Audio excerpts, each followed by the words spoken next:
la réunion de cette plateforme, de quoi il s'agissait?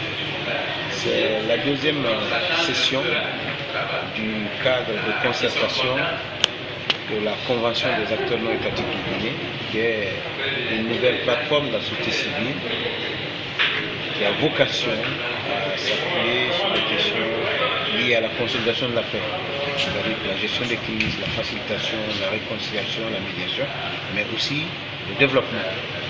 Donc nous nous rencontrons pour évaluer les différentes questions liées à la vie de notre société, à l'amélioration des conditions de vie dans notre société, au renforcement de l'entente et à la redynamisation de la société civile dans notre société, dans notre pays.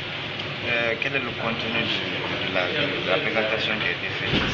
Eh bien, préalablement, la première session avait pour objet de présenter la CANEG, la Convention des acteurs non étatiques de Guinée, en tant que plateforme de la société civile.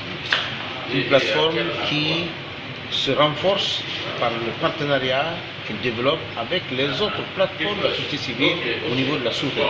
La première session a aussi montré les grandes structures, les différentes instances de la CANEG, du sommet à la base et de la base au sommet.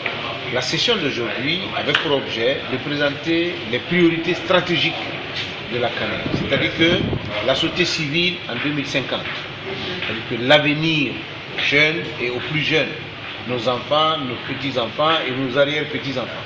Quelle Guinée ils vont trouver et sur quelle base?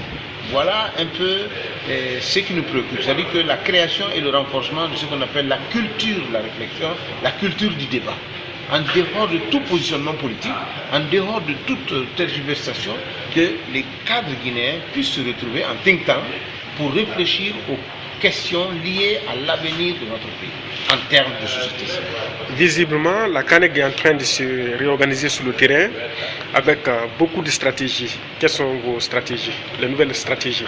Évidemment, c'est d'abord d'attirer les cadres qui sont prêts à renforcer la culture de réflexion dans notre pays. Chacun dans son domaine. La démographie, la santé publique, l'environnement, les statistiques, la comptabilité, tous les secteurs de la vie de notre pays, l'agriculture, je parle de l'enseignement qui est fondamental. Donc, la CANEG veut aller vers les acteurs non étatiques. D'abord, définir les limites de l'État, le rôle de l'État, les capacités, les possibilités de l'État et décomplexer les citoyens par rapport à l'État. Qu'est-ce que le citoyen peut faire pour renforcer l'État et ce que l'État peut faire pour libérer le citoyen. Donc c'est la convergence des actions, la convergence des initiatives, la convergence des devoirs qui va donner à notre pays la paisibilité et la prospérité.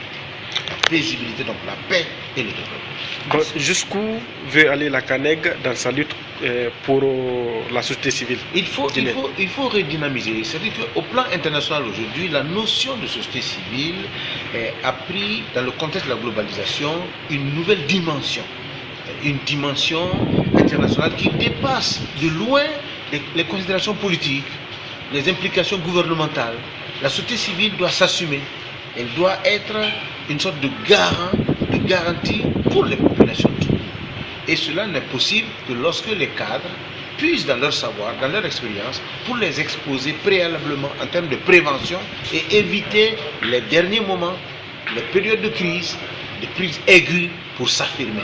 La société civile a un rôle de prévention, a un rôle de préparation, a un rôle d'apaisement, a un rôle de veille et d'interpellation, donc un rôle d'interrogation que nous voulons assumer.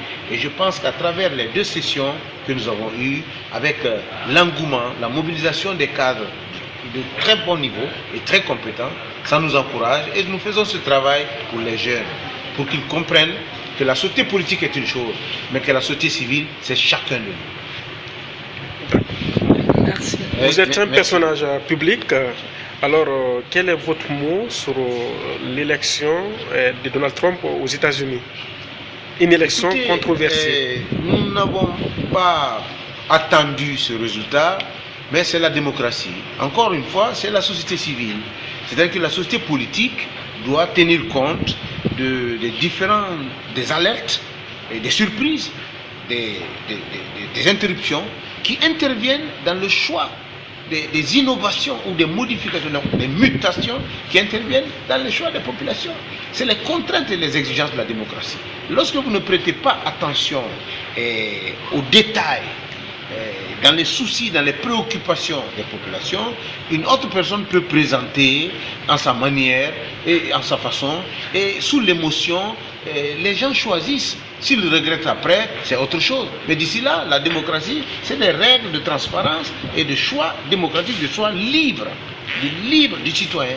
Donc il faut être très proche du citoyen pour éviter qu'il ne fasse des choix qu'il pourrait regretter. De toutes les façons, en ce qui concerne les États-Unis, les institutions sont suffisamment fortes, suffisamment solides pour éviter des dérapages de nature à mettre en cause la démocratie américaine. Ça, ce n'est pas le cas.